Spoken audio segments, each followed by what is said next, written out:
You're about to enter into a new world of knowledge, curiosities, and high strangeness. This is a podcast of Straight Up Strange Productions. You're listening to Mysteries and Monsters. I'm your host, Paul Bestel.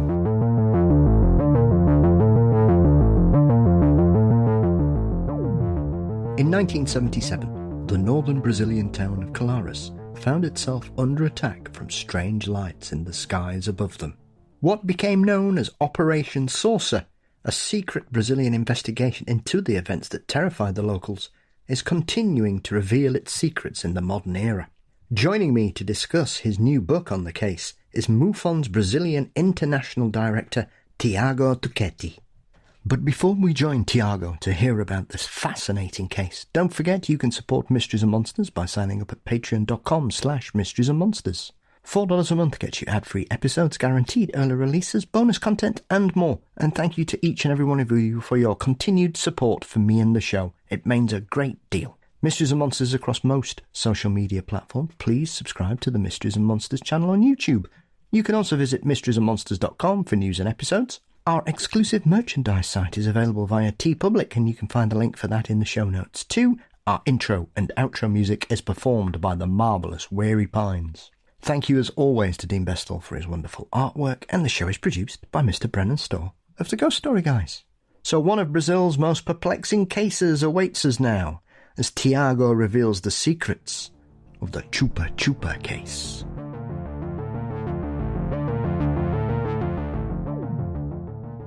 In 1977, the quiet island of Colares in Brazil saw one of the most remarkable, intriguing and terrifying series of UFO interactions. In his latest book, UFO Attacks in Brazil, the International Director for MUFON Brazil, Thiago Ticchetti, looks at this intriguing case and offers us an insight into this fascinating series. Joining me now is Thiago. Welcome. Bem-vindo, my amigo. Thank you very much, Paul. It's a Portuguese, quite a Brazilian Portuguese. It's quite perfect. Minusculo.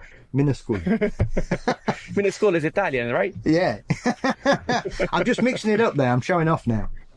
I have to learn Italian because my family is from Italy, so I have to learn it. Yes, absolutely. As I said in the introduction, Thiago, you are a man who has had a love and an interest in ufology your entire life. As you mentioned there, your family have an Air Force tradition, so you've travelled around. Some would say you got a very unique insight into ufology from a very early age, but you seem to be really interested in it anyway as a child. Yeah, I always say that I was born with ufology in my blood, because since I was a boy, since I started to read and write, I read comic book magazines, superhero magazines. Yes. And magazines about mysteries and UFOs and lost cities, lost civilizations. And I grew up reading things like that. And my father was a Brazilian Air Force pilot. And he liked the subject, the UFO subject. And he encouraged me in some way, give me books, for example, and show me some documents and show me some paper reports and newspaper reports also. So I grew with this thing in my mind. I'm still looking for, trying to get an answer of what is it? What's the UFO? What are the UFOs? And have we been visited by aliens or some entity from a parallel universe, or that's us from the future coming back to the past? So I don't know. It's still ufology. You have a lot of more questions than answers. Absolutely. Well, I think that's often the thing that keeps pulling us back in, Thiago, is that often you can look at this particular subject and go into it with one set of ideals or what you believe it may be. And very quickly, you begin to come up against cases that don't fit. your preconceived ideas or even perhaps your unconscious bias in regards to this? Yeah, but it's not like a belief, because belief is like a religion, and if you research in a scientific way the ufology, you cannot go like a believer. You have to go like a scientist, like an investigator.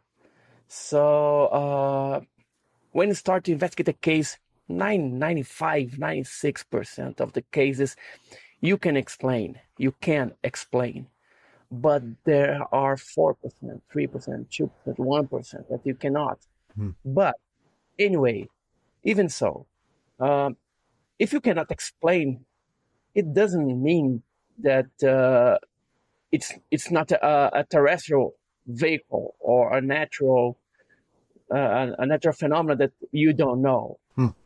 So we're still looking for this 1% or 0.5% that cannot explain in any way of what we know.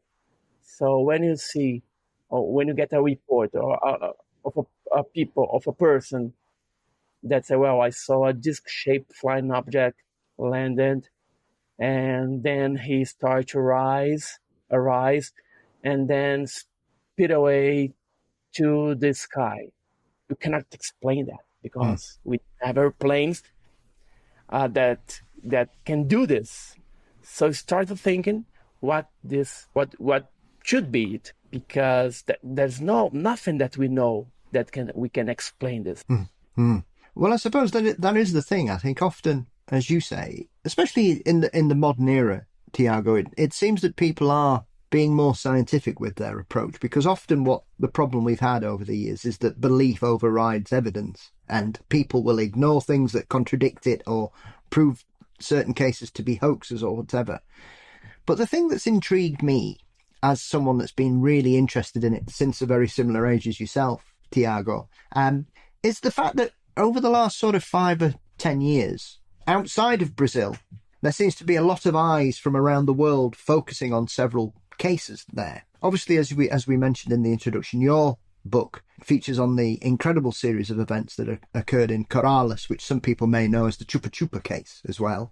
But obviously you've got Varginha, one of the earliest, if not the earliest, modern abduction case, which is also one of my favourites because it's a very strange case, which is Antonio Villas-Boas. But then you've also got the one of those wonderful cases in the 1960s, those mysteries that, is it anything to do with UFOs or is it just high strangeness, which was, I think some people may know it best as the lead masks case, which featured Miguel Jose Viana and Manuel Pereira de Cora, who were these two guys who were found dead in the forest at times. So Brazil has had, since probably the end of the Second World War, Thiago, a long history of this. Colares and Varginha are the tip of the iceberg for UFOs in Brazil, are they not? Yeah, you told about the lead mask. Yes. In 60.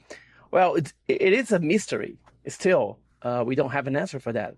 Two individuals climbed a mountain in Rio de Janeiro, surrounded by favelas, and they were found dead with weird circumstances. They were wearing a lead mask made by hand, man-made lead masks, and with a paper saying that, well, you must be there at that time to get a contact.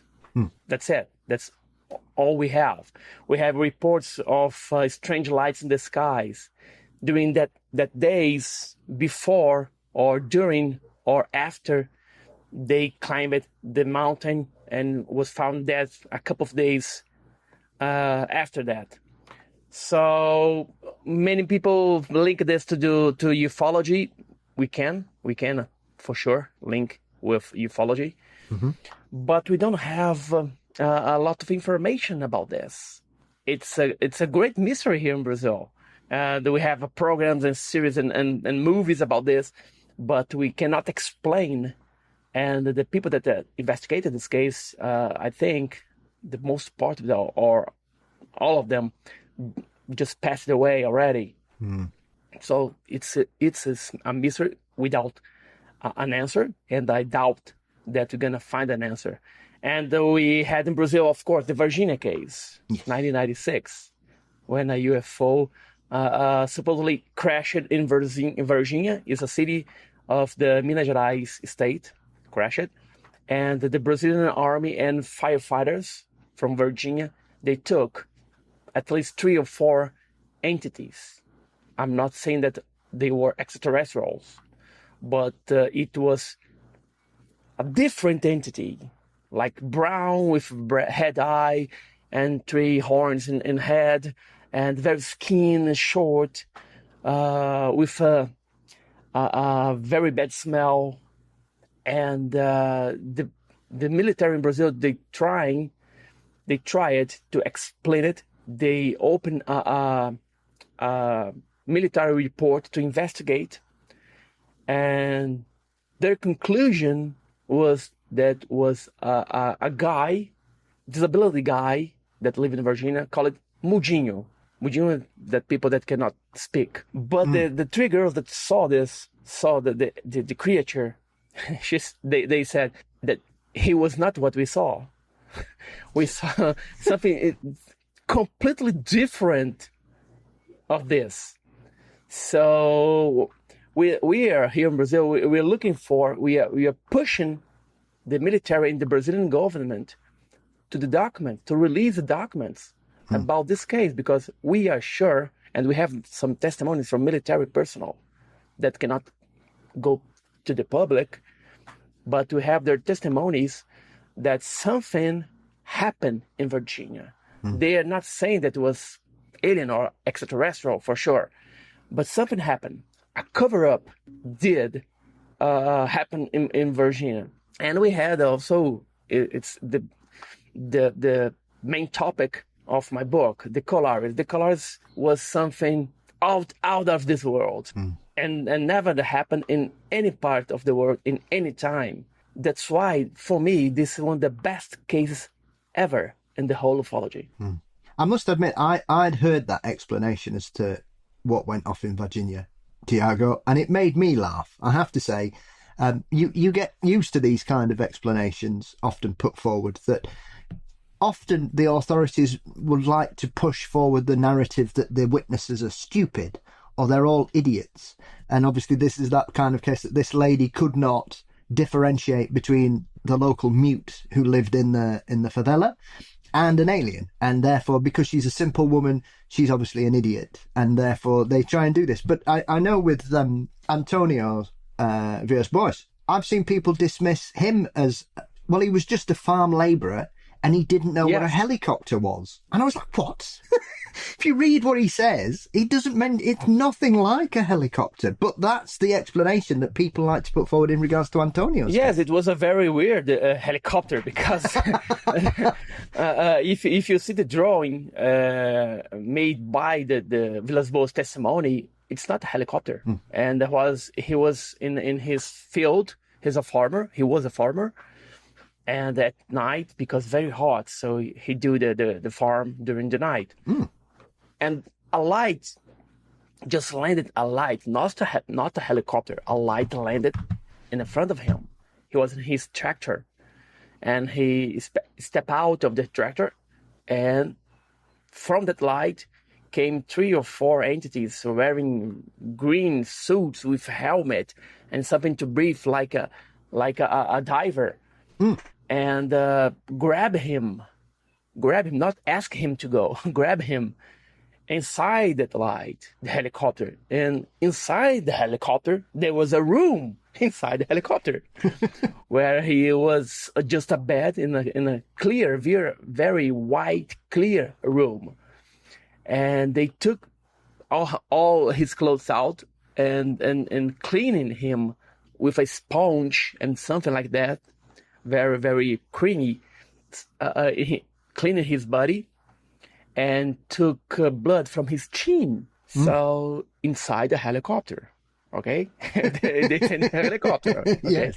And there was a room with a single bed, just a bed, and a woman, let's say woman, came in and entered the room and made sex with him. Yes. And then all of this inside of a helicopter, okay? All of this inside of a helicopter. And then they put his clothes back, and they left him back to the farm.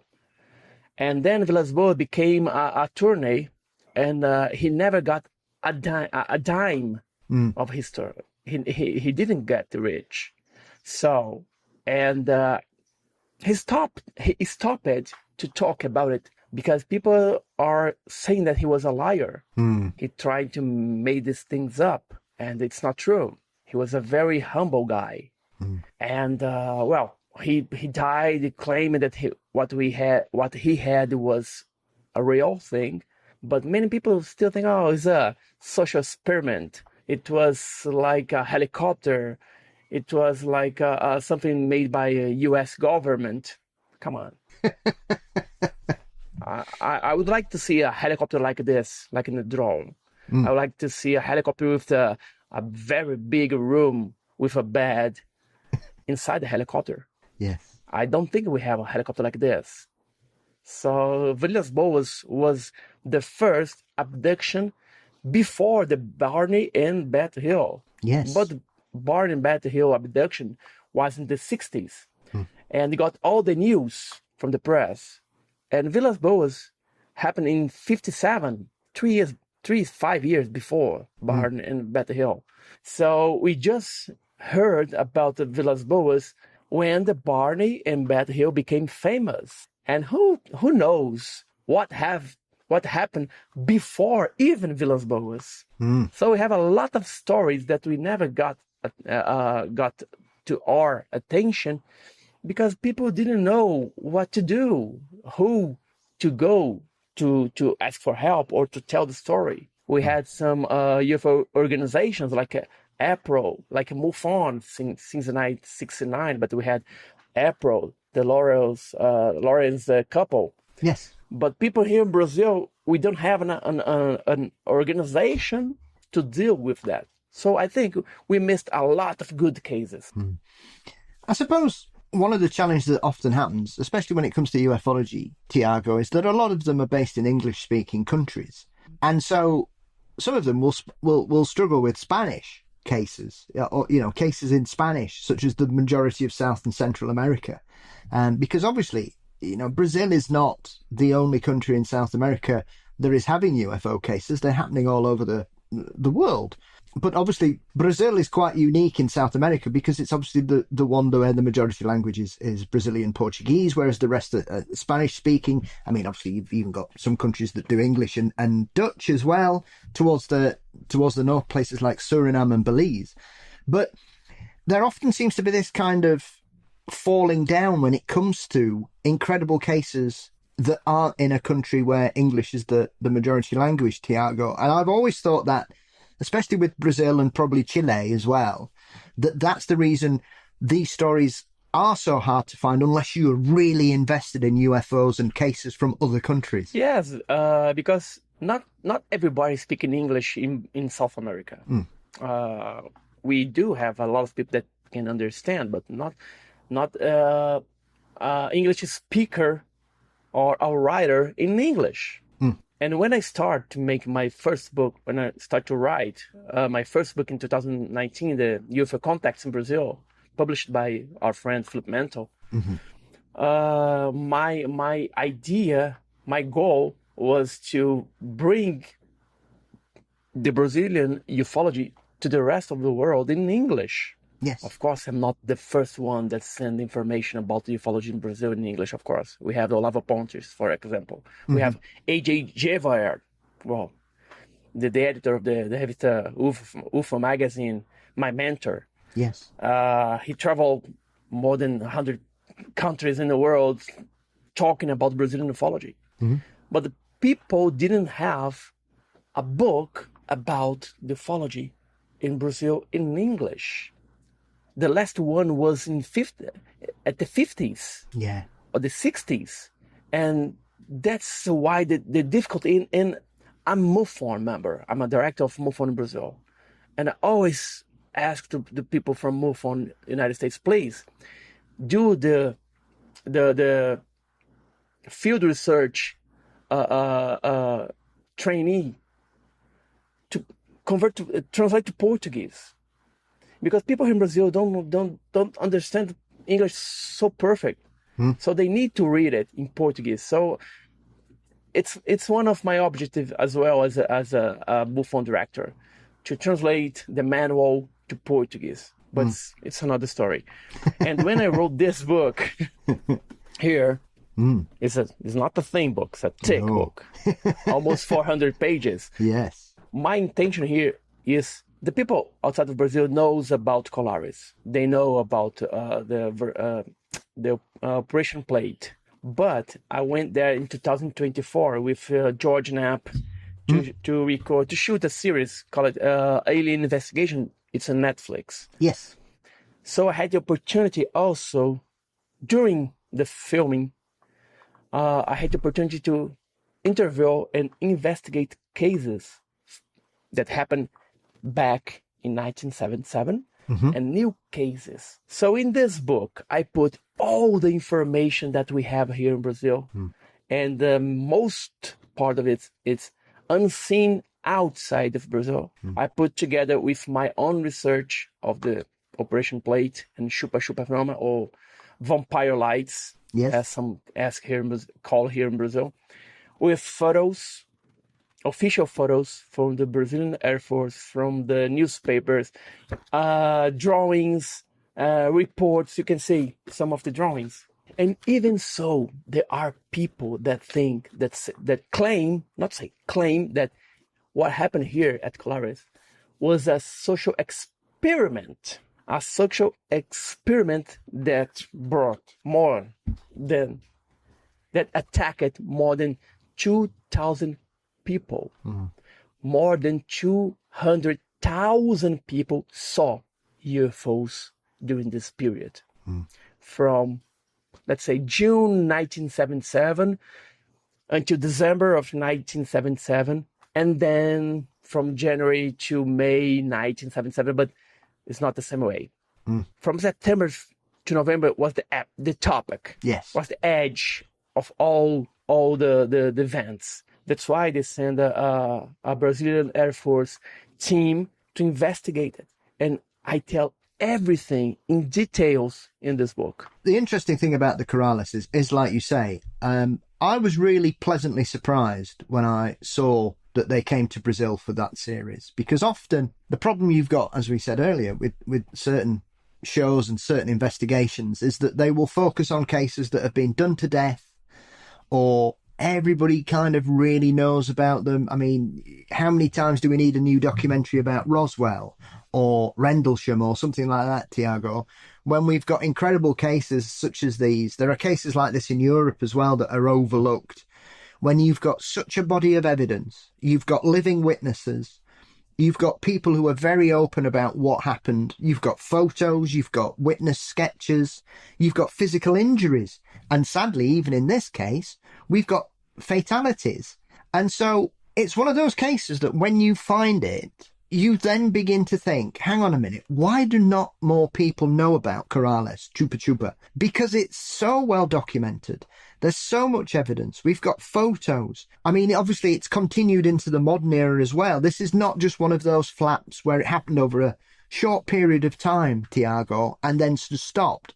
This has gone on sporadically ever since. So we're talking nearly 50 years that Colares seems to be this kind of hub or central point for these kind of experiences to occur for the locals who live in that region. And it has gone on since that start of it in 1977. So as far as I'm aware, and I think sometimes this is a problem when you have a big case, Thiago, is that a lot of things can be happening at the same time, and sometimes they all get put into the same box as though they're all part of the same case. And sometimes when we look at it properly, they're not. They're similar, but they're not. My understanding is Colares really starts with an incident that's known as Crab Island, I believe, where you have a group of fishermen who go out, and it's from this point onwards that the whole region starts to experience really strange and frightening event. Yeah, let's say that it was the start point from that death from the Crab Island, because we had 4 fishermen. There was one a boat in a river, and Maranhão State is a part of Amazonian forest, is a Maranhão State, and one of them just was dead by a light. Some people said that it was a ball lighting, but we cannot prove that. And he was sleeping in his net, and he was dead. They heard a very big noise, and the light, a flashlight, very powerful, and one of the fishermen died. That thing caught attention of the Brazilian press in the north of Brazil. Okay, the north of Brazil. We are talking about something that happened back in 1977. We are talking about something in the middle of the rainforest, the Amazon forest. If you had the opportunity to fly over the Amazon forest, when you look down, you're going to see just green, just an ocean, a green ocean. There are trees. You cannot see a river. You can see, of course, just places that were devastated by the man who cut it. Okay, of course. But you only can see a green sea because of the trees. And 1977, it was almost 40 years ago, 50 years ago. No, 4 years ago. And if you go now, it's the same thing. If you want to go to a city to another in the north of Brazil, in the Amazon, on Pará State, on Amazon State, you have to take a boat, 3-4 hours by boat. Yeah. Or a ferry. Or if you want to try to go by road, there's no. It's a mud road. Yes. So you take 4-5 days to go to a city to another. Yes. So what happened in 1977? Okay, we had sightings in several cities of Pará State.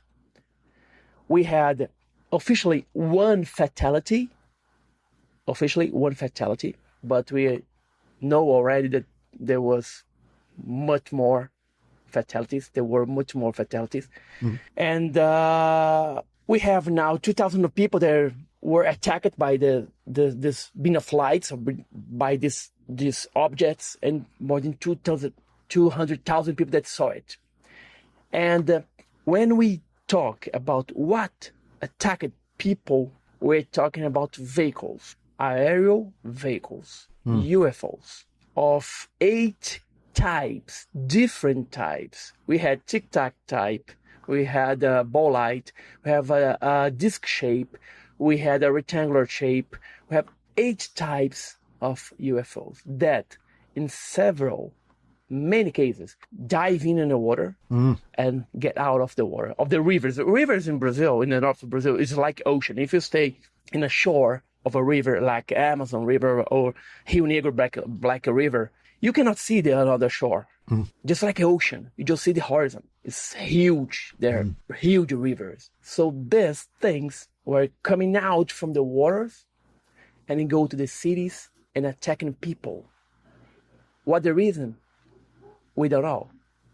We don't know why they are doing this.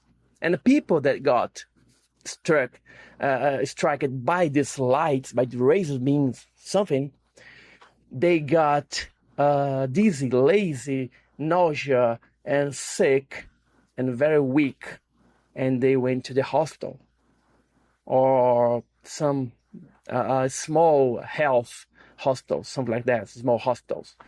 And those who had the opportunity to get to be examined by doctors and get blood samples, the doctor discovered that the people were suffering by anemia, but not because they got anemia before.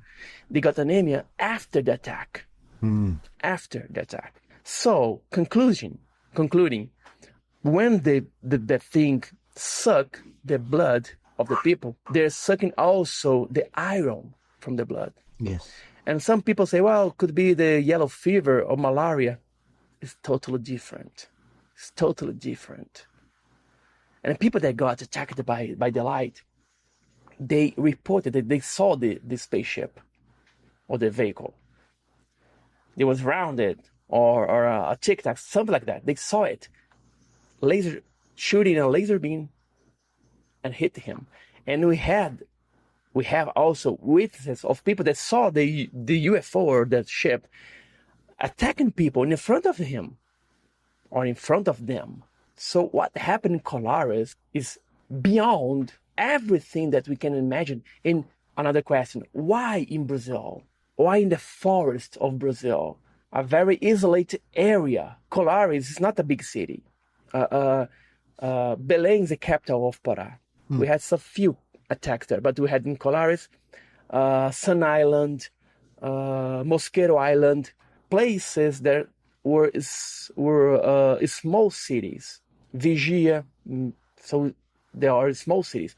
Why to attack there? Why to do the experiment there? We don't know. And here in my book, the volume 1, because I'm going to write the volume 2. In the volume 2, I'm going to put the reports, the official reports, because we have more than 400 official reports made by the militaries. So it's not just people that took photos or were witnesses of the attacks.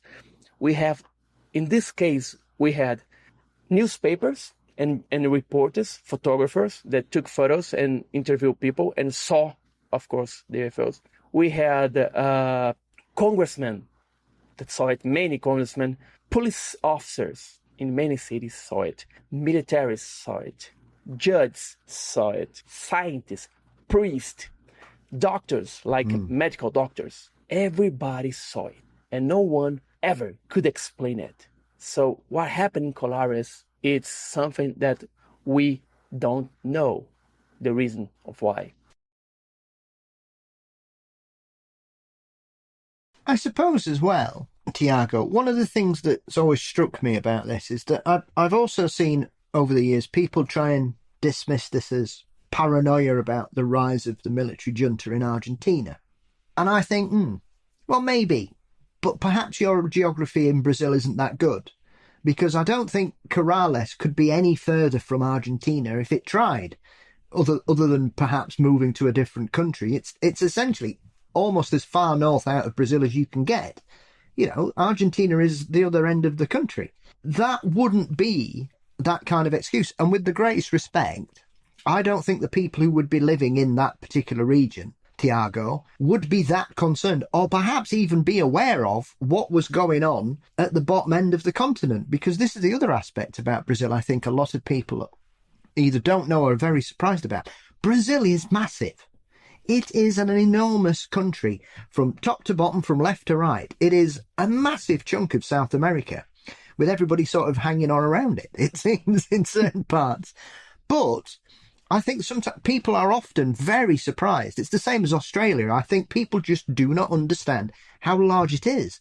And so, whilst you could understand perhaps people towards the south or the border areas being a bit perturbed, bit worried, not sure what was going on, obviously very aware of the rivalry, both sporting and political, between Brazil and Argentina over the centuries. But that, for me, has never been an acceptable explanation for it, because the thing that's always struck me about Colares, as you mentioned, is this wonderful position it's got on this enormous bay looking out into the South Atlantic.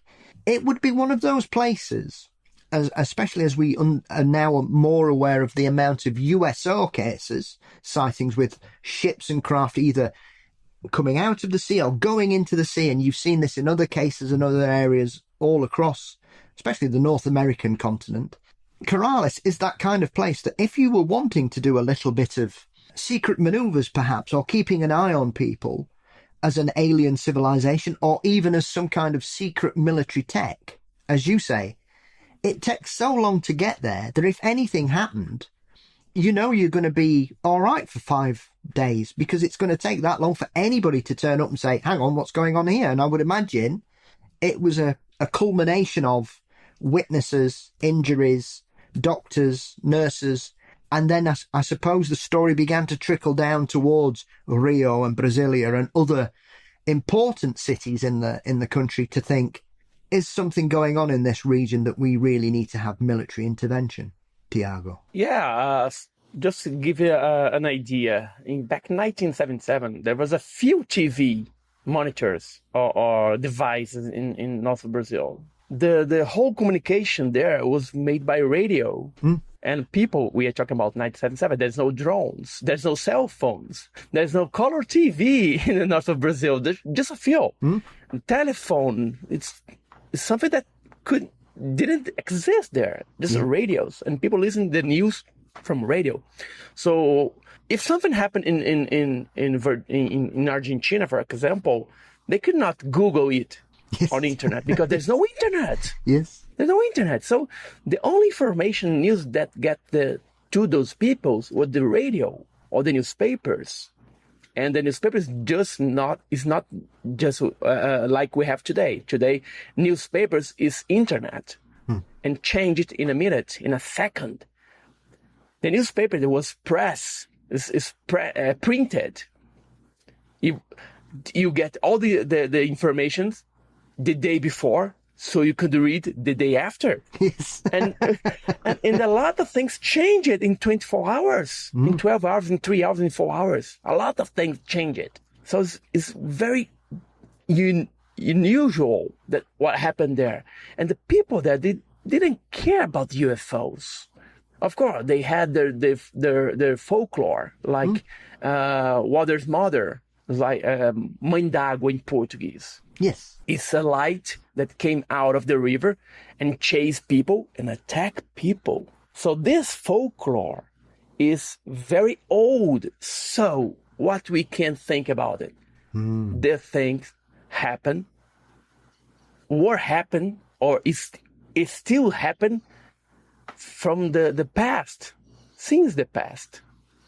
So what happened in 1777 was a massive invasion. I don't know what it is, but it was a massive invasion of something that was in a bottom of the rivers or the ocean, because the north of Brazil, we have the Atlantic Ocean. So underwater bases, why not? Why not?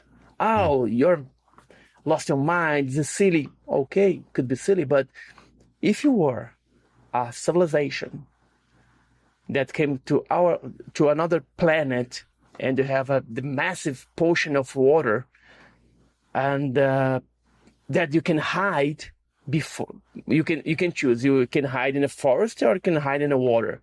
Water, of course, because we know much more of our moon than from our oceans. So what happened there could be an invasion or a scientific project made by the entities, and they have bases under the lakes. So for me, when people try to explain it like a social experiment, I would like to see the objects that can dive in the water and go to the sky and also shoot a laser beam to the people and extract their blood. 4 years from now, I think that we could have this airplane right now, but we don't. Well, not that we're aware of, Thiago, as we know. Somebody might have it, but it's a question of when they'll let us see it. Yeah. Or one might accidentally crash, as it has happened over the years. And the Americans go, oh, that plane you said we had, and we said we didn't. Actually, we have, and we'd like it back, please. Yeah. Can we have it back? Sorry. So with Colares, then, Thiago, how long is it till this story sort of explodes out of the region and the Brazilian military think, we need to be here, what is going on? Because it seems to be one of those that, as we've touched on, because of where it is, unless it was of such an amount of witnesses, of people, of incidents, you would be unsurprised if the authorities didn't really pay attention to somebody who might have said, oh, well, we went fishing and we saw some strange lights in the sky. But that's clearly not what happened here. You have dozens and dozens and dozens of witnesses, people being attacked, people seeing things. This is going on and on and on. So how long is it from the Crab Island incident and the attacks and illnesses that the military turn up and go, we need to find out what's happening here? Well, 3-4 weeks. Weeks, yes. Because during the Crab Island incident, we had already some sightings, some cases in Maranhão state that started everything. And the fishermen in Maranhão state cities, in the shore of the rivers and the ocean, they start to complain and stop it to go to the sea or to the river to fish because they're reporting some lights that came out of the water and scattered them. And suddenly these lights start to go over the cities and start to attack people in the cities. And in many cities start to get like ghost cities. And the mayors of their city ask for the Brazilian Air Force because it was something in the sky. So who take care of the skies? The Air Force. Yeah. So they start to get the Ministry of the Brazilian Air Force, and well, something's happened here. We had an invasion. We don't know what it is. They're terrifying the fishermen. They cannot fish to eat or fish to sell fishes. Our economy is collapsing. And then the Brazilian Air Force sent a small group, a small team to understand, to investigate, and try to discover what was happening. And 4 weeks after the Crab Island, they sent this crew, and they start to investigate. They start to take photos. They started to get information from the witness, and they start to see something in the sky. And the main character of all of this was the Captain Holanda, William G. Holanda. He was the captain of the team, but he was not there since the first team. He came after this, and when they arrived, he asked to the soldier Flavio. He was the chief before him. The soldier Flavio, he asked him, "Oh, what's happened here? Oh, sir, we are seeing something very weird. Do you believe in UFO, sir?" "No, I don't. I will just believe if I see something." Well, in a night, he saw a huge object with more than 100 meters diameter. Wow. Over him and the soldier and the other militaries. And when this spaceship just flew away, this soldier Flavio asked him, "So, sir, do you believe now?" I said, "Okay, we have something here." And then this crew started to go to the cities, just the biggest cities like Colares, like Belém, like Ilha do Mosqueiro Island. They start to make camping and skywatch, and they start to film and start to shoot photographs and start to record sounds from their those vehicles. And in the Humaitá beach is in Colares. It's a beach. It's not the sea. It's a beach of the river. They made a camp in the water of the river. There's a small island, and they went there and make a camp in that island to try to see where these things come from, and where the things goes out. And they recorded the sound of this object. It's like electricity. They could not understand. They used devices to try to capture the sound, and they took photos and they took films, and they saw this UFOs or USOs coming out of the river and go to the city, to the forest, and then come back and dive again. So the Humaitá was one the place that made my research while I was there, was the epicenter of all this, the thing that happened in Colares. So what happened there? And the military was involved from the week 4 after the Crab Island. to December of 1977. And then this investigation, the Operation Plate, were ended abruptly, and another group was sent in January of 1978 until May. But was not like happened in 77. Just one or two cases, not attacking, just sightings. So the biggest part of all the investigation was from September to December. I think the problem you've got is, if you are the military, Thiago, and you're running an investigation into strange lights and attacks, perhaps calling it Operação Prato is not the best thing, because if you're going to call something Operation Saucer, to those that can't speak Portuguese, then it might bring attention to the situation. And that's one of the things that's always struck me, because most of the witnesses weren't describing saucers, first of all, but it was clear that even in 1977, UFOs were flying saucers. It didn't matter what shape or size they were all flying saucers. Round spheres, it's a saucer. I saw a flying saucer. What's a saucer? No, it's a triangle, but it's a saucer. And it basically, they just closed it down and said, we don't think there's anything here. So at that point, what did they start trying to tell the people they'd experienced, they'd seen? Was it that you don't understand it? And I know, as you mentioned earlier, Thiago, you mentioned ball lightning, which is often one of those things that's put forward, despite the fact that there's virtually no physical evidence or film of ball lightning. And often it gets put forward as, it must have been ball lightning. But we don't know what ball lightning is. We don't know how big it gets. We don't know how long it lasts. I think there are, 3 verified videos of ball lightning, 2 of which have come from scientific laboratories. It often seems to be a catch-all explanation that you get, that the people who put it forward don't understand how little we know about ball lightning for it to be a rational explanation, surely. Yeah, and the military never tried to explain. They never explained it. Nothing. Anything. They never explained it. They just made an investigation and made a report that was classified. The reports were classified.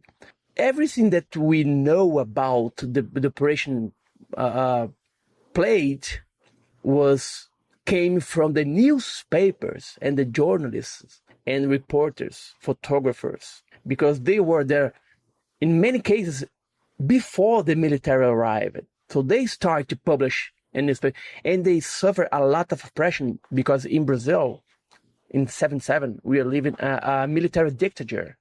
In 77, yes, the military was in the power of the country. So if a military say, "Give me the photos," give me the photos. Yes. That's it. They pressure a lot the newspapers of Pará, for example. And many photographers and reporting, they kept some copies of the photos for themselves, just to have this part of history. Wow, something strange happened here. If I have to give to the military, I'm going to give to the military, but I keep some copies for me. And if we don't have this journalism, these newspapers, we will never know about this. Well, we will know about it. But something happened here, a case over there. People was attacked by. He was not attacked by UFO. Was attacked by a snake, something like this. Yes. It would be much easier to cover up the whole phenomena. And in 1997, well, to be honest, Bob Pratt is American researcher, and part of MUFON. And some people say there was a secret agent from FBI or CIA. I don't know. Some people say that. Yes. He interviewed with Yolanda for his book UFO Danger Zone in Brazil. And but in 1997, 20 years of the Operation Plate, William J. Holanda called it to A.J. Gevard and Marco Ticchetti, and spoke to them and told everything about the operation. given reports. Of course, we had some report that was leaked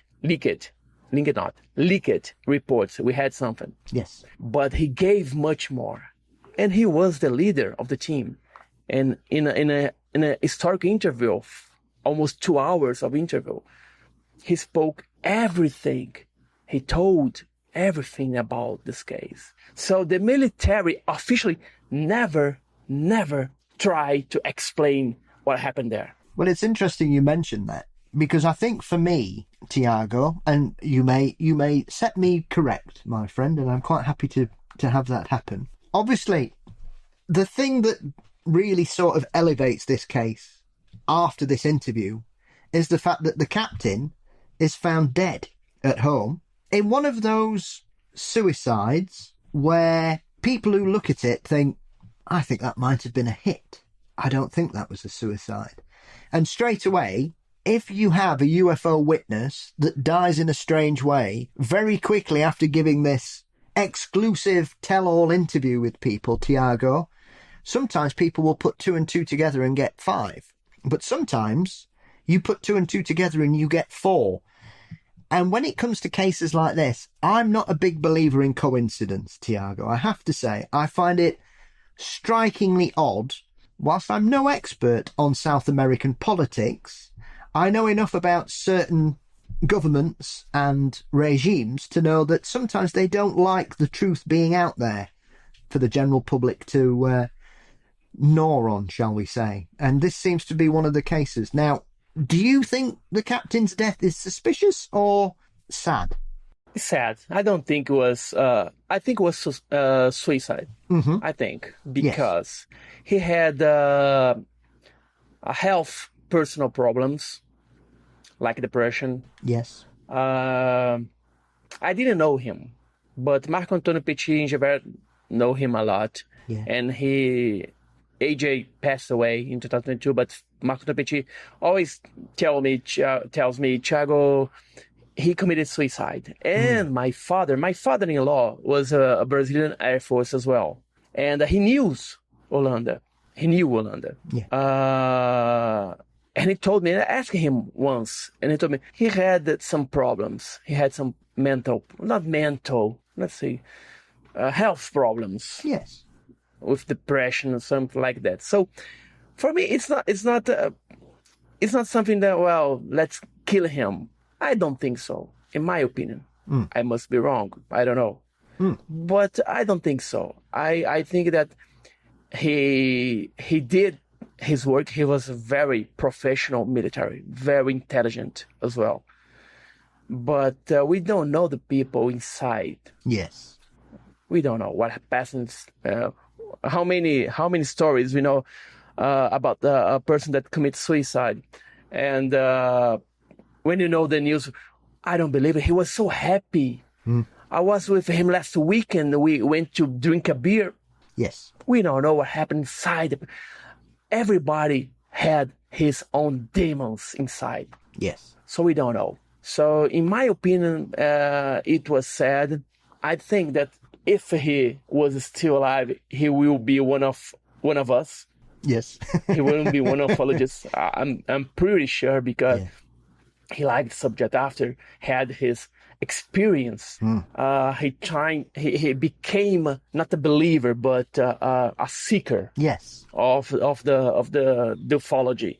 So in my opinion, it was sad. It was sad. Do you think it was probably then he decided to get this off his chest because he was battling these demons, Thiago, and he wanted that story out there before his health took its toll, really, and that's why he did what he did? And as you say, I think this is sometimes the problems that we get in ufology, that when you've got witnesses, characters, if anything happens to them, people, as I say, put 2 and 2 together and get 5. And clearly, in this particular case, he was a man who had a long-standing battle with depression and personal health problems. And it was that. But that probably also instigated him getting this off his chest so he could pass with a clear conscience, perhaps? Perhaps. How many witnesses of the Roswell crash before dying, told the truth to the family. Oh, I was the pilot of their plane that took the flying disc to the Wright Patterson base. Oh, I was one of the military that took the boxes with the alien inside it. How many? So to keep a secret of 40 years, 50 years, 20 years, I think is heavy. Yes. I think it's heavy. You cannot talk, you cannot tell the truth to our own wife or kids. And people, Dad, have you been part of it? No, I didn't. But you know that you did. you were part of it. So I think something that consumes you inside, the truth, because everybody is a honest people, in my opinion.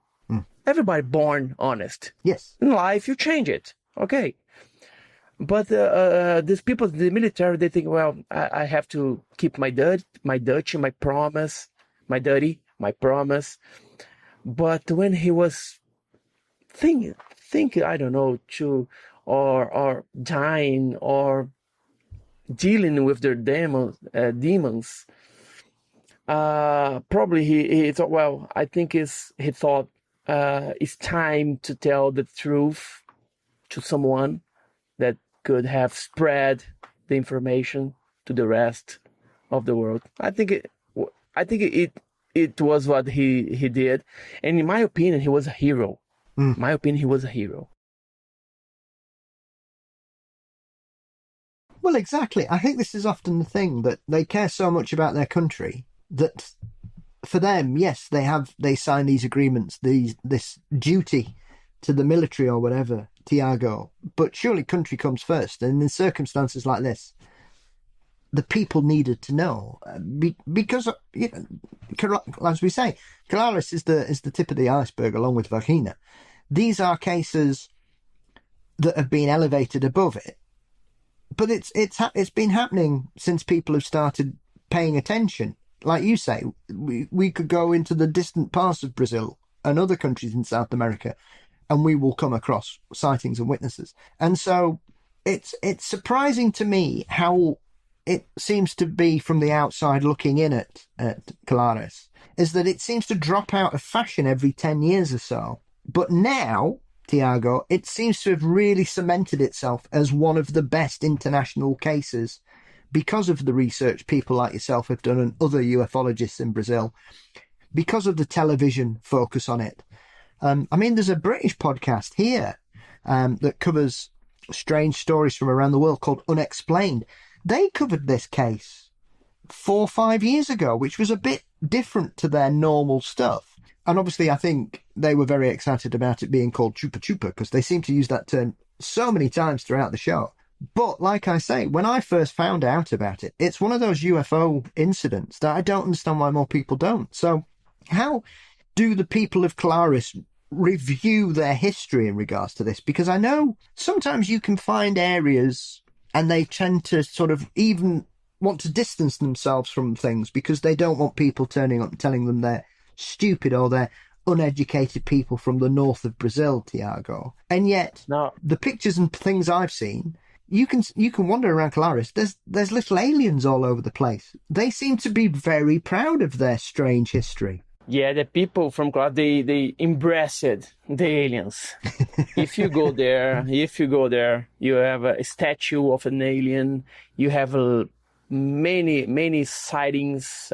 This is where the operation plate happened. This is Maitá Beach, where the military make camp.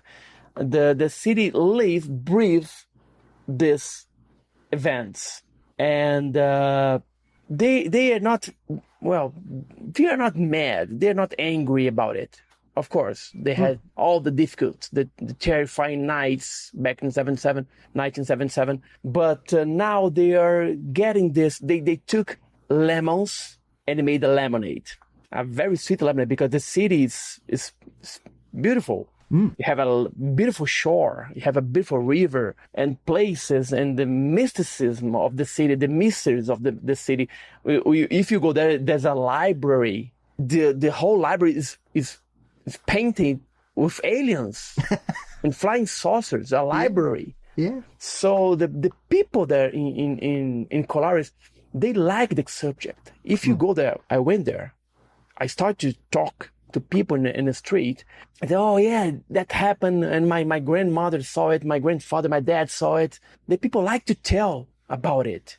And they looks like happy, the youngest people. They looks like happy about it. And the old people, the elderly people that I spoke to, that happened. We don't know what it was. It's very scary, but now we are here. The city's getting tourism with this, what happened. So we are building the city. So they're not angry about it. When did the stories involving the US military start, Thiago? Were they part of the initial investigation from Brazil, or is this one of those things that began to appear from the sort of 90s onwards once the story had got a wider audience on an international stage? No, they were there, but not at the beginning. They were there. They planned, they're trying to put a special agent, the FBI, the CIA, send a special agent to one of the newspapers to get information, to steal photos, and to steal documents to the United States. But was, let's say, from the middle of the events to the end. And the people that I spoke in Colares, one of the people was Mr. José Francisco. He told me, oh, I saw a UFO hit a lady in front of me, and the Brazilian military put two militaries there to watch the skies. And there was a people that don't speak Portuguese. Don't speak Portuguese. Do they speak in English? I don't know if it was English. It was a language that I cannot understand. So they were there.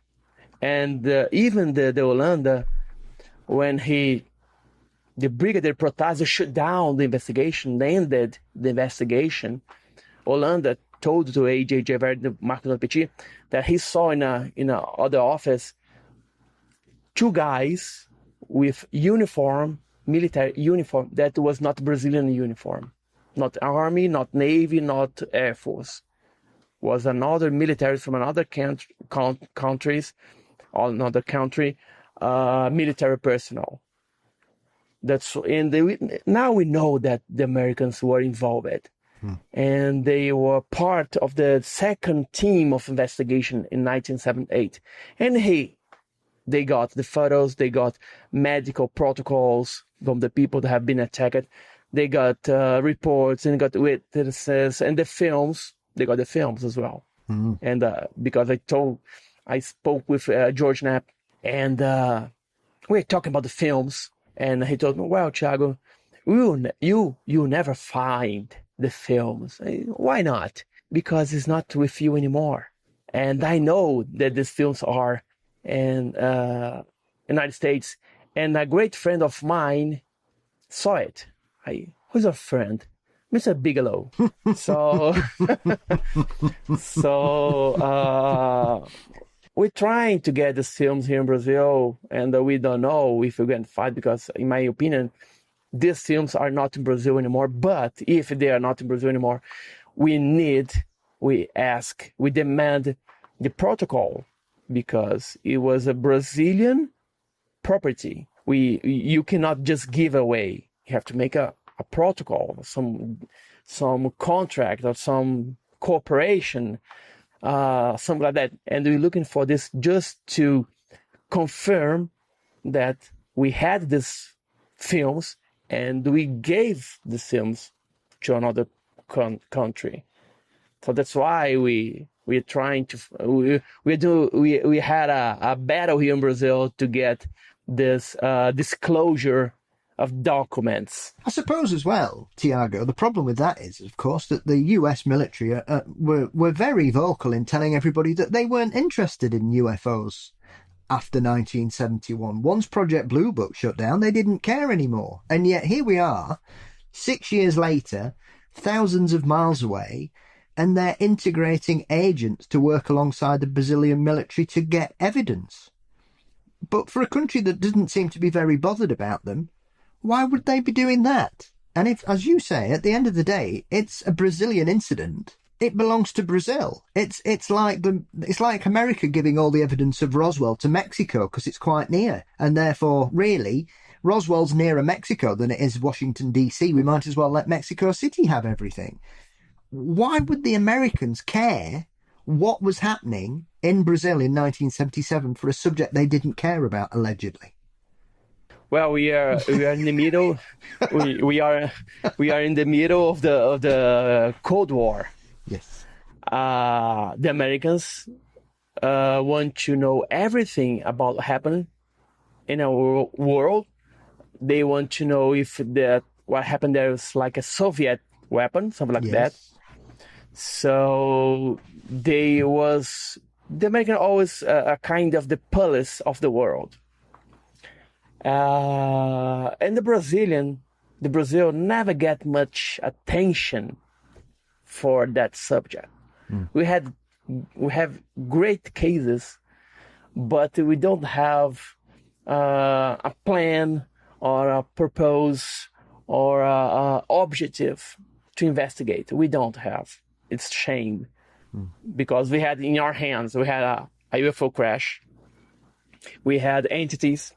We have photos, we have films, we have everything in many of the cases happen in Brazil. So Brazil don't give any attention for that. And the United States is our biggest ally, of course. And of course, we are one of the biggest allies of the United States. The size of Brazil, we are just the size of a continent. So it's not interesting to the United States to have an ally of Soviet Union in South America. Yes. The size of Brazil is not good.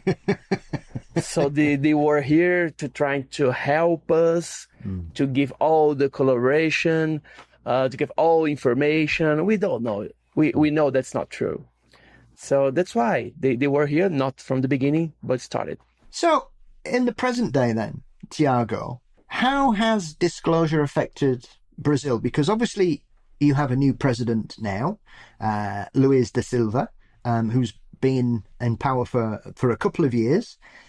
He's already survived one attempted coup from the previous leader, I believe, Bolsonaro, who was very sort of pulling Brazil back to that kind of authoritarian regime where everything was suppressed and this is us and we're just going to do our own thing. I would imagine there is hope now that there will be more openness under Da Silva than there was under previous regimes. Well, we passed, since our campaign of the disclosure that started in 2004, we passed by three different presidents. Luiz Inácio da Silva, Dilma Rousseff, President Michel Temer, Bolsonaro, and also Lula. In all of this president, we had some difficulties, all of them. But our aim is not only to the executive power. The executive is the presidential power. Yes. We go to the Chamber of Deputies. And in September 60, we had a hearing, official hearing, in the Brazilian Chamber of Deputies, where we had the opportunity to tell about the Brazilian ufology, or research, also the national security, because we have UFOs coming in and coming out from the Brazilian skies and waters, everything. Yeah. And from this hearing, we get more open doors to have another hearings in the Senate and the Chamber of Deputies as well, again. And our demand to disclosure got strange because the press, for the first time, the press covered it in a serious way. Yes. Not just like a joking. They were there, they interviewed us. I was part of the ufologists that were there in the Chamber of Deputies. I had the opportunity to speak giving the example of the hearings that happened in the United States, the 22, 23, and 25, I give the examples. And the deputies there, they thought, well, this subject, of course, not so important like economy, like political, like health and education, but it is important because deals with national security, deals with the information of the people, because people demands information, and if the military is holding this information, it's not democratic. So they say, well, something has happened because you are demanding a disclosure and you don't have an answer back. You must have an answer back. So we have these two important matters that we discuss at the Chamber of Deputies. And I think that we open a door, or many doors, or at least a window. So, to get this disclosure and get this matter, at least the Brazilian government, the military is looking for this subject. So you view the future with optimism then, Thiago? Yes, I do. Now I do. We have an election next year, presidential election again. But we are looking, we're not caring about this. We're caring about the parliament. Yes. I think the parliament has the power to demand it to the president. So that's the line, that's the way we are looking for. Fabulous. Well, I wish you the very best of luck with your endeavours. I want to say thank you so much for joining me and sharing some of these fascinating insights you have in regards to ufology in Brazil. Where can everybody follow you online, Thiago? Get this book and some of your previous work, because you have many a book under your name. I know you've done a couple in English, but a lot of them have obviously been based in UFOs in Portuguese. And I know you are hoping to try and get as many translated as possible down the line. Where can people find them? Yes. Well, all my books you can buy at Amazon. You can find just Paul, you type my name there because it's very different. Thiago Ticchetti. You can look in Google and or type in Amazon. You're going to find my books. And I have Instagram, Thiago Ticchetti as well. And also Revista UFO.